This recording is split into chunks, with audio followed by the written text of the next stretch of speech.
Throughout history, many men have risen to incredible amounts of power, and they instigated regimes and governments which caused a huge amount of terror and suffering.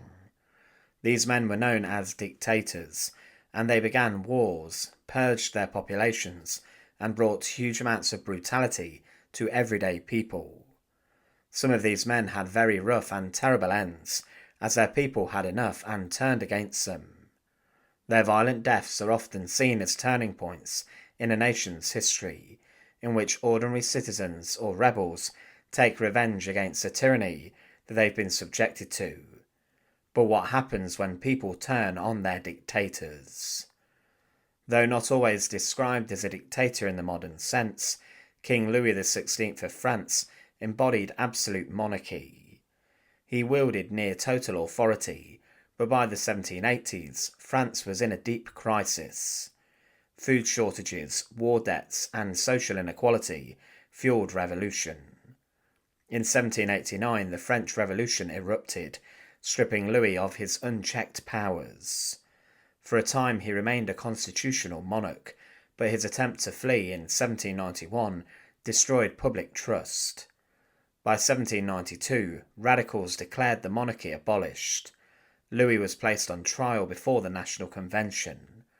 The charges included conspiracy against the liberty of the nation and collusion with foreign powers. Despite his plea for mercy, the convention sentenced him to death. On January the 21st, 1793, Louis was guillotined in Paris. The public execution was symbolic. The people had destroyed the monarch who once ruled them as a father figure.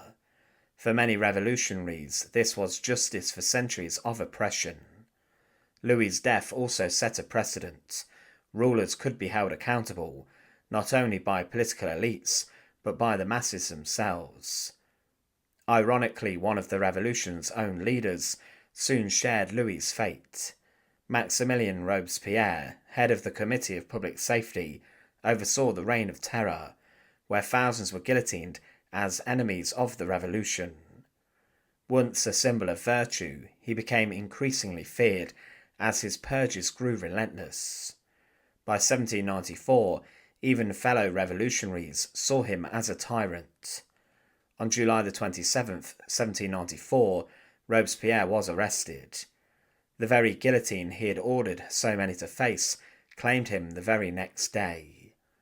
His fall showed how quickly revolutionary leaders could become the kind of dictators they once opposed, and how swiftly the people could turn against them. Fast forward to the 20th century, Benito Mussolini, Il Duce of fascist Italy, rose to power in 1922, promising to restore Roman greatness. For 2 decades he ruled with propaganda, violence, and nationalistic fervour. But his alliance with Nazi Germany brought disaster. By 1943, Allied forces invaded Italy, and Mussolini was deposed. Though briefly rescued by German troops, Mussolini's power collapsed as the war ended. Attempting to flee to Switzerland in April 1945, he was captured by Italian partisans near Lake Como. On April 28, 1945, he and his mistress Clara Petacci were executed by firing squad. Their bodies were taken to Milan, hung upside down, and displayed publicly. For Italians, Mussolini's death was both vengeance and closure. Ordinary people spat on his corpse, beat it, and threw stones at it. The brutal display showed the depth of resentment towards a dictator whose rule had brought war, death, and humiliation. Few executions of dictators shocked the modern world more than that of Nicolae Ceausescu, the communist ruler of Romania. Ceausescu governed from 1965 to 1989, with wife Elena sharing in his rule and unpopularity. While other Eastern Bloc leaders resigned peacefully during the collapse of communism in 1989, Ceausescu clung on to power. In December 1989, protests broke out across Romania. Ceausescu ordered his forces to fire on demonstrators, killing hundreds, but the military soon turned against him.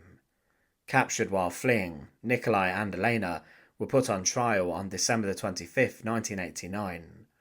The proceedings lasted less than an hour, with charges including genocide, corruption, and undermining the state. Both were sentenced to death and executed by firing squad minutes later.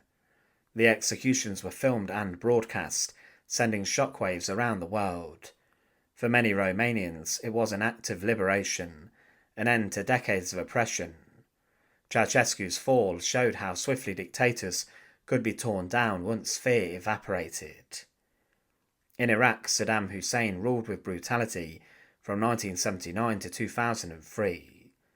His regime relied on secret police, torture and massacres to maintain power. Internationally, he was notorious for invading Kuwait in 1990 and using chemical weapons against his own people. For years, Iraqis lived under his iron fist. After the US invasion of Iraq in 2003, Saddam was captured whilst hiding near Tikrit. His trial by the Iraqi Special Tribunal lasted over a year, focusing on crimes against humanity. On December 30th, 2006, Saddam was hanged in Baghdad. Though organised by a new Iraqi government, the execution carried the flavour of public justice. Many Iraqis celebrated, seeing it as revenge for decades of terror. Others criticised the chaotic and sectarian atmosphere of the hanging. Regardless, Saddam's fate was a clear case of a dictator brought down and executed by the people he once ruled. Perhaps the most graphic example of people executing their dictator came during the Arab Spring. Muammar Gaddafi ruled Libya from 1969 to 2011. He styled himself as a revolutionary and brotherly leader, but in reality he maintained absolute control through repression, bizarre ideology, and violent suppression of dissent. When protests erupted in 2011, Gaddafi vowed to fight to the last drop of blood. Civil war followed. NATO airstrikes weakened his forces, and rebels closed in on his stronghold of Sirte. On October 20th, 2011, Gaddafi attempted to flee in a convoy. NATO bombed the vehicles, forcing him to hide in a drainpipe. Rebels captured him alive. What followed next was brutal. Gaddafi was beaten, mocked, and abused by the mob. Within hours he was dead, executed without trial. Videos of his capture and death spread rapidly, shocking the world. For Libyans, his end symbolised the fall of a 4-decade dictatorship, yet it also left a power vacuum that plunged Libya into chaos. Examining these cases reveals striking patterns. Firstly, a loss of legitimacy. Dictators often fall when they can no longer maintain fear or loyalty. Once the military or key elites turn against them, their rule crumbles quickly. There's also public hatred. Many executions involve public humiliation. King Louis XVI guillotined before a crowd, Mussolini's body displayed in Milan, Gaddafi beaten by rebels. People often seek not only to kill the dictator, but to symbolically destroy their aura of power. Thirdly, swift justice. Trials, if they occur, are usually short and politically charged, such as with Ceausescu or Saddam Hussein. The aim is less about legal fairness than about cleansing the nation of tyranny. There's also revolutionary turning points. These executions often mark the end of an era, the fall of monarchy in France, the collapse of fascism in Italy, or the downfall of communism in Romania, or even the Arab Spring in Libya. But there is a legacy of violence. While executing dictators may bring satisfaction, it rarely guarantees stability. France fell into chaos after the king's execution with Robespierre, Libya fractured after Gaddafi, and Iraq plunged into sectarian conflict after Saddam. Killing the dictator removes the figurehead, but not the deep divisions left behind. When people execute their dictators, it is rarely a calm or orderly affair. These moments are explosive, born from years, sometimes decades of oppression, fear and anger. The execution becomes a ritual of justice and revenge, a way for the oppressed to symbolically reclaim power. From Louis XVI to Gaddafi, the fall of dictators share common threads: sudden collapse, mob anger, and symbolic violence. Yet history also warns that killing a dictator does not guarantee peace. The structures of dictatorship, fear, inequality, corruption, often outlast the individual. Still, for the people who suffered under their rule, the execution of a dictator can be a cathartic moment, a final act in the long struggle against tyranny. Thanks for watching. To support our channel, please subscribe.